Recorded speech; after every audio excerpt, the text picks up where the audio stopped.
Welcome to Real Clear Politics on SiriusXM's POTUS.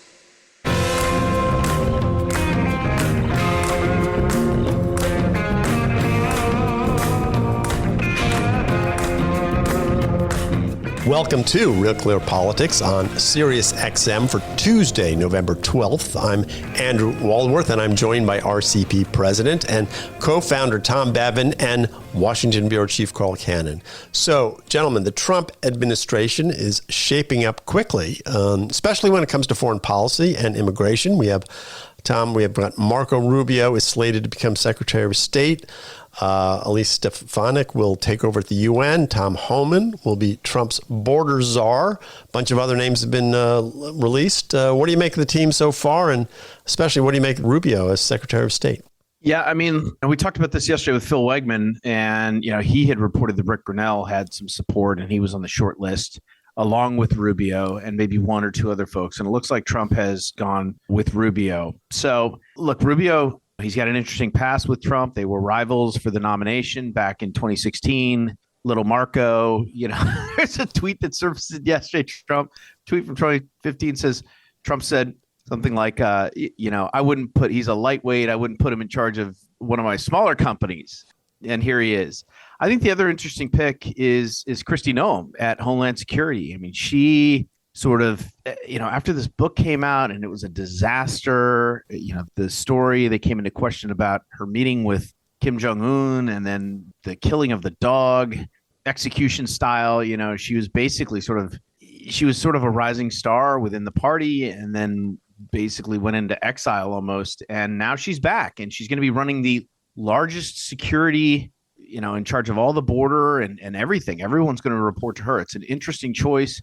I know some within the party are not happy about it. We'll see whether that pick, ends up happening or whether there's enough pushback that maybe it goes down. We'll see what happens with that. I'm already hearing, Tom, from people who say they're going to be afraid to fly with their dogs now on airlines or cats or goats, especially. Poor Cricket. He's up in pet heaven with Peanut, and they're it is a remarkable comeback, but overall, it does seem, maybe with the exception of Rubio, that these are real Trump loyalists. I mean, Rubio, of course, campaigned for him and, did a good job and all that sort of stuff, but has more of a history than some of the other players that have been mentioned. But it does look like he's going deep into Trump world when it comes to his people. That's interesting that you say that, because I was thinking the glass is half empty or half full. I was thinking that these are people of substance. Kristi Noem's a governor. She was going to be on the short list to be vice president until she self-immolated with that stupid book. Marco Rubio, I had on pretty good authority that Trump really was inclined to pick him for vice president. Now, he was really considering him among three people, and he was finally dissuaded by the residency problem because Trump's legal residence is now Florida, and Marco Rubio represents Florida. And there was some thought Rubio could move to Northern Virginia, and the Democrats had already signaled they were going to challenge that in court. So, yeah, these people are loyal to Trump, and they've demonstrated that. But there's another way to think about this. This is now Trump's party. Any of these people he considers are going to be Trump loyalists. What he's picking is people of substance now. And, Rick Grenell, there was this groundswell among the MAGA faithful to pick Rick Grenell, and he's certainly qualified. He's an ambassador to Germany. He was in the State Department when George W. Bush was president. But they weren't saying he was qualified. The people pushing him were saying he's personally more loyal to Trump than anybody else. And that's not really a qualification for Secretary of State. I'm sorry. You want the person to be a team player, sure. But this is the most visible international job. And if Trump picks Rubio, and that's what everyone's reporting, that's a sign that he's going, I would say, for the best people he can find. So I don't disagree with what you said, but these people are all, Elise Stefanik, these are people who've carved out their own careers. And yes, they're Trump loyalists, but they've made it in politics on their own. Tom? This is one of those things that the risk that you take in joining the Trump administration is that you could be fired on a whim. By Twitter. No longer Twitter. It's X now, Carl. Sorry. By X. Or, in Trump's case, it'll be True Social, most likely. Yeah. And when you look at people like Susie Wiles, new chief of staff, new White House new chief of staff, right? It's hard to see Trump doing something like that to her, the way that he did with some of these other folks. I mean, you remember when he selected Jim Mattis Mad Dog Mattis, went around, he extolled his virtues for weeks and weeks and weeks, and was so excited to have him. And then a couple of years later, or whenever it was, summarily fired him and talked about how, what a terrible job he did, as he's done with many, many people.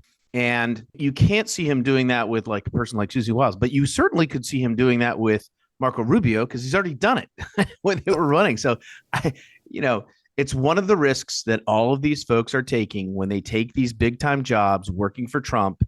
And if things go well, perhaps they'll end unscathed and it'll be a boost to their career. But if it doesn't go well for whatever reason and they get on the bad side of Trump, it could end badly and maybe not be so good for their futures and for their careers. I hear that, Tom, and Andy, but I'm wondering if we're going to see a different style of leadership out of Trump. I don't mean that he'll communicate differently. He has his way of speaking, but whether he'll govern a little differently. These are people he's picked. As I said, they already had their reputations in politics. Well, we'll find out. The only bet that never pays off in Washington is that Donald Trump will be different this time, Carl.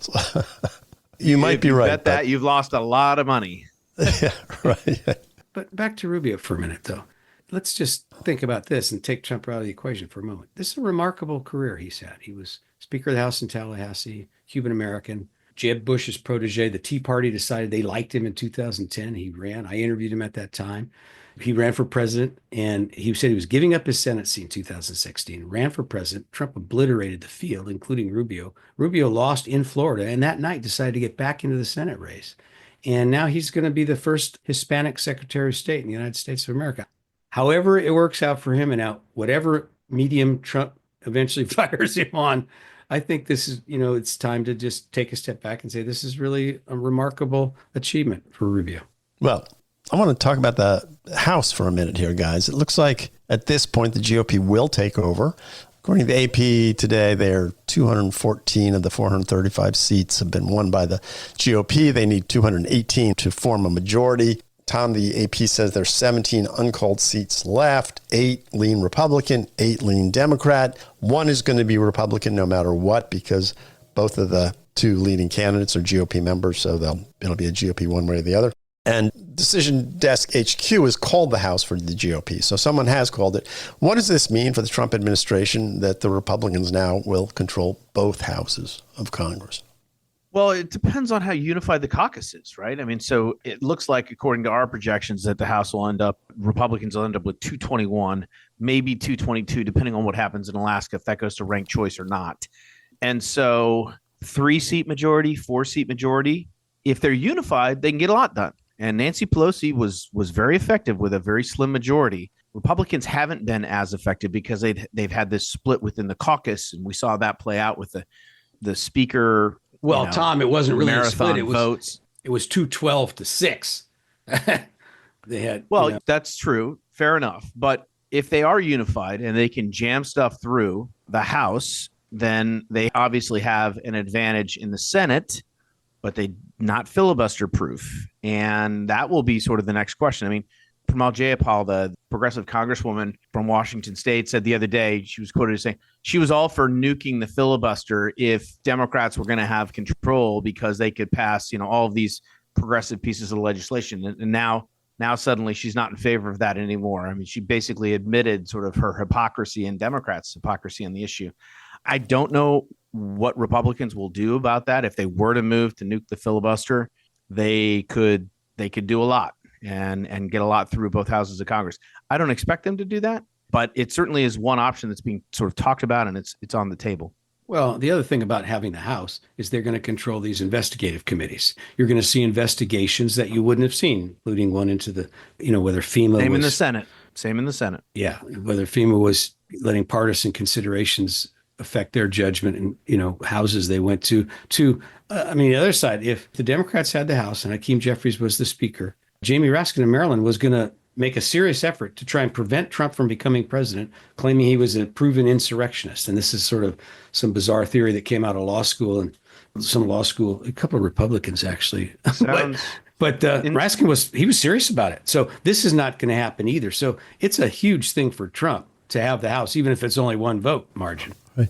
And the other thing to say is that in the Senate, Republicans will now control the Judiciary Committee and be able to ram through some judges. Yeah. Well, there is this scenario, given the state of play and the closeness of everything. Tom, does the fact that 2 House members have been chosen to join the Trump cabinet, Mike Waltz of Florida, going to become national security advisor, and Elise Stefanik of New York, as we've talked about before, is going to be UN ambassador. That's 2 seats where they have to have special elections now. That, in a tight House, I mean, anything could happen, right? I mean, do you think this is pretty smart to run this risk? Maybe. I mean, anything can happen, but I don't believe Republicans would lose those seats necessarily. So it's not that big of a risk. But your point's well taken. I mean, again, anytime you're playing with slim majorities, you have to be careful. I mean, everyone remembers jumping Jim Jeffords, right? Right.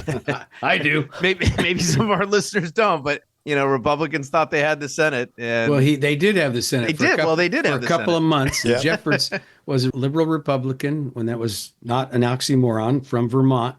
And the Bush administration made a mistake by not inviting. I think he got mad because he wasn't invited to a Vermont Teacher of the Year ceremony in the Rose Garden. Ridiculous. I was at the ceremony. I never thought to look for Jim Jeffords, let alone to think he would be mad if he wasn't there. And I may not be remembering entirely right, but anyway. Well, Waltz won by 33 points. Stefanik won by 24.5 points. So, yeah, those are right. It looks pretty safe. But like I say, anything could happen. So, be interesting. Anyway, look, we're going to take a break. What if they run Taylor Swift for one of those houses? Well, that would be. She's going to move to New York or she's 30, Florida. I mean, sure. Okay. Okay. Well, I'm giving them ideas, the Democrats. All right. Well, look, guys, we got to take a quick break. We're going to be right back, and we're going to talk a little bit more about the Senate. You're listening to Real Clear Politics on Sirius XM. Don't go away. This is Real Clear Politics on POTUS, Sirius XM Channel 124. Welcome back to Real Clear Politics on POTUS, Sirius XM Channel 124. Welcome back to Real Clear Politics on Sirius XM. I'm Andrew Walworth. I'm here with Tom Bevan and Carl Cannon. And guys, we've got these 3 Republicans vying to become the next leader in the Senate. They're going to make their closing arguments at a candidate forum on Wednesday before the members cast their secret ballots. The 3 candidates are Senate Minority Whip John Thune from South Dakota, John Cornyn from Texas, and Rick Scott from Florida. Busy day tomorrow. The Senate votes at 9:30 a.m. Trump will be on Capitol Hill to meet with Mike Johnson and whoever wins this leadership fight. And then Trump goes to the White House to meet with Joe Biden. And then maybe he comes down and plays golf in Florida. We'll see. But Tom, what do you make of this 3-way race? And who do you think's got the inside track?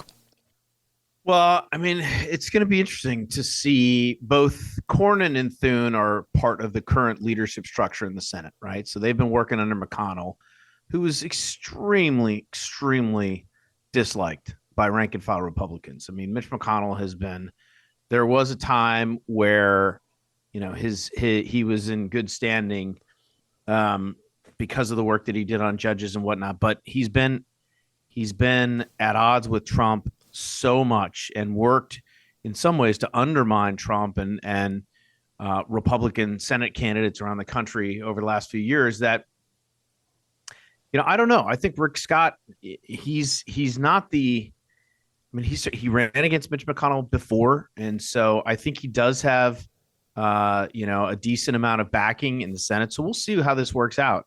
But I think this is a pivotal moment for the Republican Party moving forward, whether it is going to be a party that is completely loyal to Trump, or it's going to be a party that remains there. There will be a small bastion within the Senate of folks who are either hostile to Trump or working at odds with their colleagues in terms of moving Trump's agenda forward. And it doesn't sound like a big deal, but it is a big deal because, again, 4-seat majority in the Senate. So this is going to be a really, really important moment for the Republican Party. Andy, Liz Cheney called the Republican Party under Trump a cult of personality. I've never heard anybody actually defend that as a proposition till just now. Tom kind of likes that idea. He thinks that's how the Senate ought to work, is be a cult of personal loyalty to Trump is the only thing that matters. Come on. This That is not what I said. Well, it's what I inferred from what you said. God, Cannon. Listen, John, this is Tom's right. This is very important to see where this party's going. John Thune would in normal times be the obvious choice. He's well liked. He's better liked. He's next in line, right? He's next in line. He's well liked in the Senate. Rick Scott is, there's nothing against him, not as well liked, but he's carried water for Trump, and he's been out front. He's a stalwart conservative. He's governor of Florida. He's a substantive person.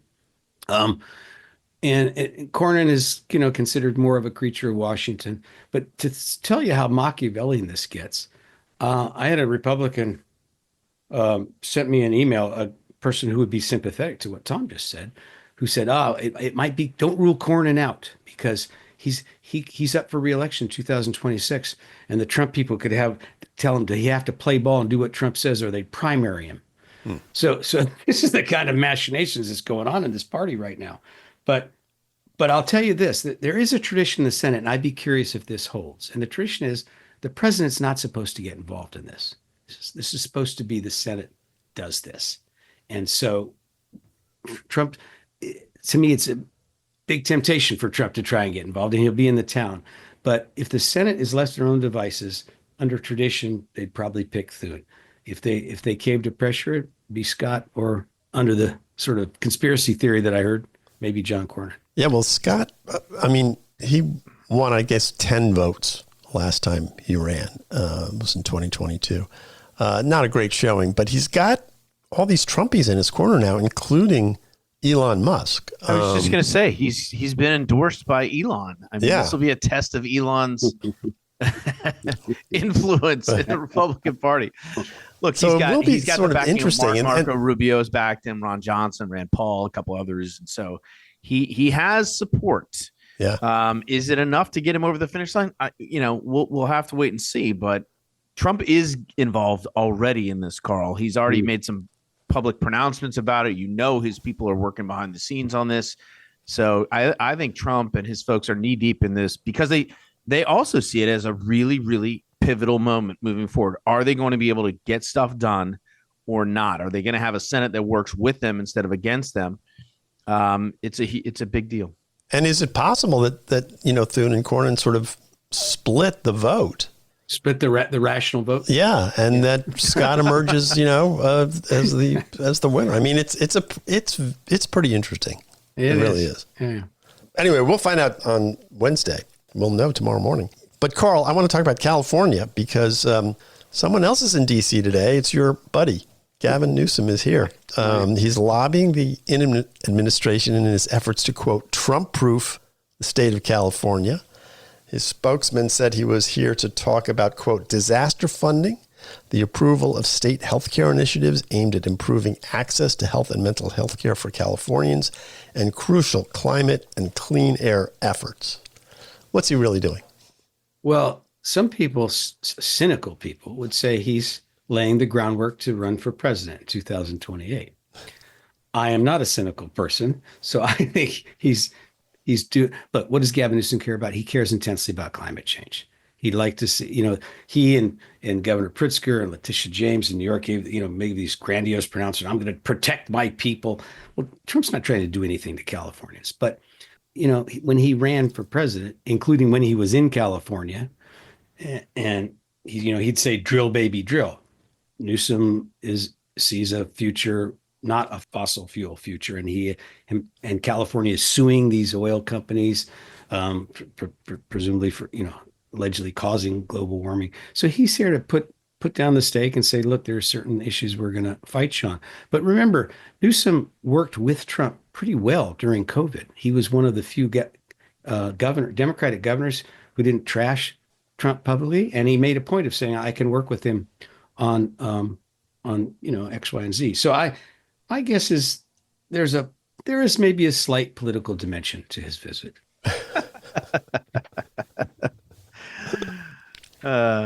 Slight, like as in like 90%. Look, he's clearly running for president. The problem for Gavin Newsom is that, Democrats just suffered a very serious defeat at the presidential level, where we saw, a whole host of different demographics move in the Republicans' direction. And Patrick Ruffini had a great infographic on this on X earlier, and showing how far each group moved percentage wise, and the groups that moved to the Democrats' favor were white women and postgraduate studies and white college men, and that was basically it. And the other groups that moved in the Republicans' favor by 25 points, black men, you had Latinos, you had all sorts of other groups. And so Gavin Newsom, because if you think about 2028 and you think about who's there to carry the torch forward, and who's there, if Democrats, if their biggest problem is they've lost working class voters of all colors, right? That for some reason, over the last few cycles, they've left them behind. Who can best reestablish that connection? And then you look at the people who ran in 2016 and who might run again in 2028. And it's like, it's Gavin Newsom, J.B. Pritzker, Pete Buttigieg, Elizabeth Warren. Are any of those Democrats going to be able to reestablish that connection with working class voters?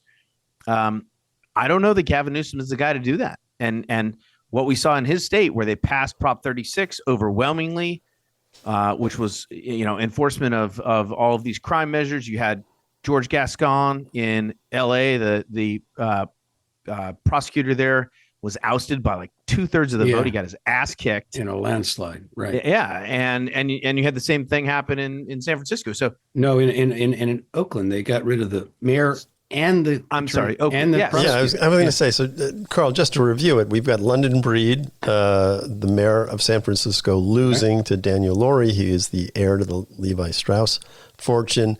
The mayor of Oakland was recalled, Sheng Tao.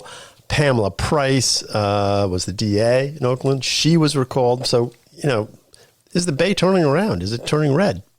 You know what? Californians are tired of crime.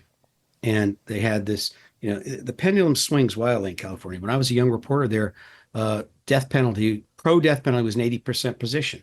And they started executing a bunch of people, and it shifts back. And the pendulum swings wildly on that issue. And right now it's swinging against the Democrats, these soft on crime perceptions. But that was a referendum that basically legalized theft in California. And you had, these hundreds of these smash and grab robberies that was not shoplifting by a wino. These were organized crime, and people were threatened. Stores closed down all over the Bay Area and other places, and California's reacted against it. But you don't want to overinterpret even an election that seems this obvious. Kamala Harris is going to win California by 3 million votes in the presidential race against Donald Trump. Gavin Newsom would have won it probably by 4 or 5 million. This is, if you're coming out of California to be viable as a statewide politician, you have to be pretty liberal. And the question, and I think that's what Tom's suggesting here is, does that automatically disqualify you in this current environment? But on some of these other issues, Gavin Newsom wasn't where the Democratic Party is or is perceived to be. He's not a socialist. He started businesses. He believes in free market capitalism. He was against censorship. Tim Walz, and Kamala Harris have been in favor of censorship. Newsom pulled the plug on this idea that there were going to be this plot to pull Trump off the ballot. He said, no, we don't do that. We beat people at the ballot box. So on some of these cultural issues, Newsom, it may be too liberal the way any California Democrat would be. But I think on some of the issues that actually determine this election, that made people look away from the Democratic Party and towards the Republican Party. I'm talking about independents now. I think Newsom's actually more of a centrist, is not the right word, but I think more in tune to traditional Democrats. And so I think I've got my mind open on that, Tom. Well, we know, Carl, your mind is always open when it comes to your favorite governor. So, hey, guys, we're going to take a quick break. And when we come back, we're going to talk about the media. So don't go away. This is Real Clear Politics, and we'll be back after this. This is Real Clear Politics on POTUS, Sirius XM Channel 124.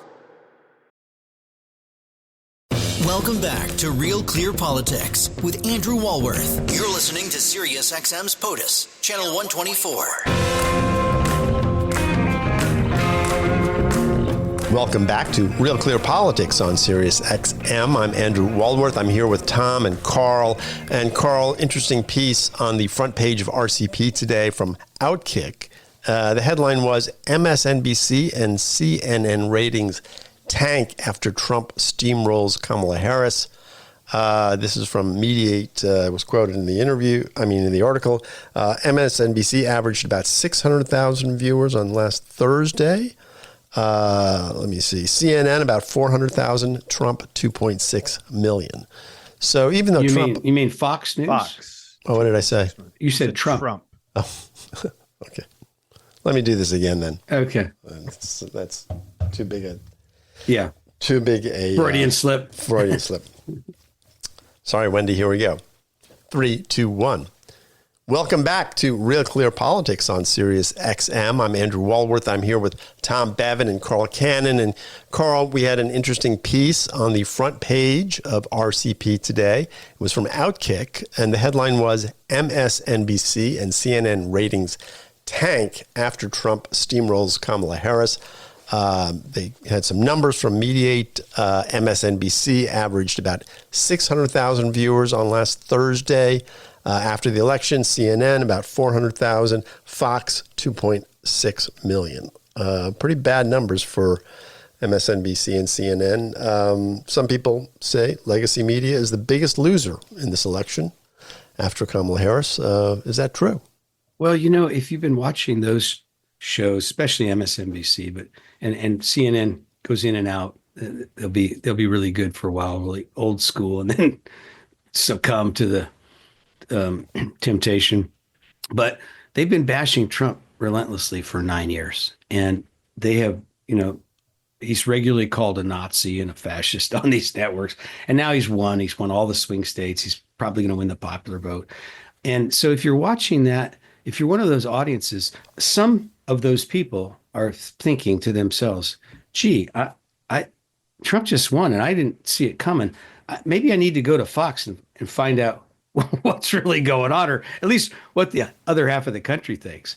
But most of the people probably have just tuned out. They're watching, old movies, taking up bowling, golf, gardening, something. They're just depressed and they're staying away for now. But look, they're the loyal opposition. As the Trump administration gets going, I think a lot of these viewers will come back. The larger question to me is whether this model of partisan journalism is running its course.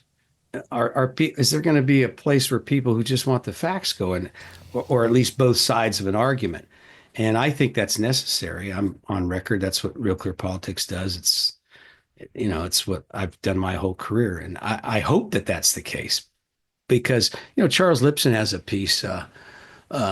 It's in the Telegraph. He's a frequent contributor to Real Clear Politics. Tom knows him. And he said, his headline, his piece is America's mainstream media tried to get Kamala Harris elected. Now it faces a reckoning. And then the subline is liberal bias is deeply embedded in the industry. That's a problem for the whole country. So look, the early signs aren't great. The media tends to blame the voters, but at some point we'll need to look inward. And I hope that starts happening. Well, Tom, with the New York Times, I remember, I think it was after 2016, there was this idea that they had missed the story. They were going to send reporters over to fly over country and interview these people and find out, what they really thought. And that didn't seem to last very long. But I don't even get the feeling there's a real reevaluation this time around at all. But am I just missing it, or is it? No. No, I think, and I have said this before, that I thought, we're going to go through the exact same thing. The media is almost incapable of self-reflection, introspection, accountability, any of that stuff. But back to the ratings. I mean, it's, actually, Carl, I think it's the opposite. I mean, MSNBC released this press release saying they'd won election night. They beat CNN on election night. I think a lot of people, conservatives, turned off Fox News and tuned into MSNBC to just drink the liberal tears, just to gloat, just for a little Schadenfreude viewing, for watching Rachel Maddow and crew like totally lose their marbles for 2 hours as the Trump, wave rolled in. But I also remember, look, in 2012, Republicans were told that election was close. They got excited about it. Barack Obama won fairly convincingly, and half the country, the half that voted for Mitt Romney, just couldn't take anymore. Turned off their radios and their TVs and their computers and disappeared for like 3 months. And so I think Carl's point is well taken. Some of these folks are just, it was exhausting and they need a break and they'll come back and re-engage. But I do think the model of journalism, mainstream media this cycle was a huge loser, in part because the Trump campaign in particular, but also the Harris campaign utilized podcasts. And I don't think Trump did an interview with like a mainstream media outlet for weeks. I mean, he just didn't do it, but he was doing all the bro podcasts and whatnot. Well, of course, Kamala Harris didn't hold a press conference. She still has a press conference. She did her share of media interviews, but they didn't seem to move the needle for her at all because and I also think that the media in many respects sort of disgraced themselves. When you look at the debate performance, the VP debate performance, the fact checking in real time of just one side, not the other, 60 Minutes not publishing the transcript. I mean, you could go on and talk about how the media sort of tried to put their thumb on the scale for Kamala Harris this election, and they failed. And I think a lot of people, their credibility was already sort of at all-time lows, and I don't think they did anything to redeem themselves this cycle. And like you said, Andy, they're not showing any sort of, I don't know that remorse is the right word, but certainly not any sort of reflection. They're just moving on, and that's not going to help rebuild trust with the American people. Yeah, well, speaking of moving on, and speaking of podcasting as being an important venue for the public discussion, Chris Wallace is leaving CNN, and he says he wants to do a podcast, which that would have seemed crazy a few years ago, but now it seems like a reasonable career move to leave a major news network to come into our end of the world and do podcasting, do some alternative media. What do you think? Well, that's right. But Chris is 77. He may want to slow down. We do this podcast 5 times a week. And if he asked me, I'd say, well, you're not really going to be slowing down, pal. But he may have been inspired by our numbers. We had 500,000 downloads the last few months. And, few months. Yeah. Few months. Are you kidding that? How about a few weeks? Yeah, a few weeks. Sorry. In the stretch run of the campaign. And so, people, the most influential journalist this cycle might not have been my friend Jeffrey Goldberg, who edits The Atlantic and wrote these very, very tough stories about Trump. It might have been Joe Rogan, who he gave. Oh, I don't even think that's close. Trump. Not even close. All right, so you're agreeing with me. You're just thinking that I shouldn't couch it at all. Okay. We're on the same page here, lads. But he gave a 3-hour interview, Trump did, to Rogan, and Kamala Harris wouldn't appear on his show without some conditions, and that interview never happened. I think that probably hurt her. But again, as I said, she never even gave a press conference to the mainstream media, so her media strategy was a little hard to understand. But the one thing I'll leave on this note, independent people who looked at this, the coverage was in the mainstream media was 78% positive for Harris, 85% negative for Trump. Well, that formula isn't working, and I'd be surprised if there wasn't some introspection. I certainly hope there is. Well, we'll see. Anyway, you're listening to Real Clear Politics on Sirius XM. I'm Andrew Walworth. I've been talking with Tom Bevan and Carl Cannon. Don't go away. When we come back, I'm going to talk to Charles McElwee of RealClear Pennsylvania about what's going on in that state. There's a recount. There's a governor who wants to be president, and his name is not Gavin Newsom. So don't go away. We'll be back after this. Online at RealClearPolitics.com. On air on Sirius XM Channel 124. Real Clear Politics is on POTUS. Real Clear Politics. A neutral, even-handed arbiter of political data. You're listening to POTUS, Sirius XM Channel 124. Welcome back to Real Clear Politics on Sirius XM. Well, Pennsylvania was the center of the political world for the last few months, and the drama continues there as the Senate race between incumbent Bob Casey and challenger Dave McCormick continues to draw attention. And joining us now to provide the latest on all things Pennsylvanian is Charles McElwee. He's the editor of Real Clear Pennsylvania. Charles, welcome back to the program. Hey, great to be here, Andy. So what is going on with the Senate race there, and what do you think is going to happen? So as it stands, Bob Casey has yet to formally concede the race. The difference between McCormick and Casey in the margin as it stands, it comes down to about 34,000 votes with the continued counting of provisional ballots in the state.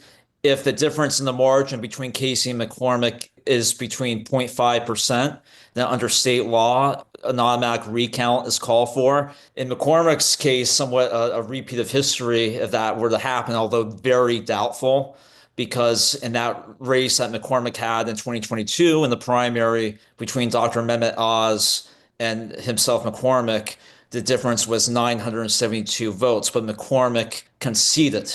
And the difference now, of course, is Casey has yet to concede, even though McCormick is in D.C. attending orientation at Senator Schumer's invitation.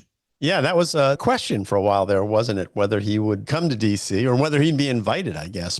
Right. Initially, Schumer did not invite McCormick. And then following the AP's call of the Arizona Senate race and Gallego's attendance, that McCormick was invited as well. So he's there now. And when you consider where the votes are coming in and the difference in the margin between Casey and McCormick, the electoral reality, as Schumer's invitation shows, is that really it comes down to Casey accepting the loss. And of course, political history being made in the sense of in Pennsylvania, this is the first time since 1986, with the exception of a 2-year gap in the mid-90s, that a Casey has not held statewide office in Pennsylvania. So I guess it must be hard for him to sort of accept the reality here. But just I want to make sure I get this straight. We've got about 98% of the ballots counted. McCormick has 49%. Casey's at about 48.5%. But any statewide race in Pennsylvania that's decided by 0.5% or less is automatically recounted. So at this point, if these numbers hold, there will be a recount. There could be a recount unless Casey, just as McCormick did in 2022, decides to not proceed with that, considering the margin of difference. Huh. And you watched that race. What do you attribute McCormick's comeback? Because he was down in the polls in the RCP averages for a while, and then he was sort of creeping back up, and then he peaked at the right time, I guess. So McCormick doubtless benefited from the enthusiasm for Trump that was present throughout Pennsylvania as the electoral results across the map show. But it's also the clarity of McCormick's message. He ran on running really against the status quo in the state, and that Casey was the status quo, having held elected statewide office in various offices since 1997. And Casey himself was a far different candidate than he was when he first won the U.S. Senate in 2006 against Rick Santorum. Back then, he was a pro-life, anti-war, pro-gun candidate running at a time where he was really following kind of like the Rahm Emanuel playbook, reflecting your state. And he has since transformed as a somewhat progressive figure and taking positions opposite to what he held at that time. And I think McCormick was able to effectively point that out to Casey's former base, northeastern Pennsylvania, for example, which proved quite effective in the statewide electoral outcome in terms of the margins fight. And to tell us a little bit about Dave McCormick and what issues do you think he'll concentrate on when he comes to Washington?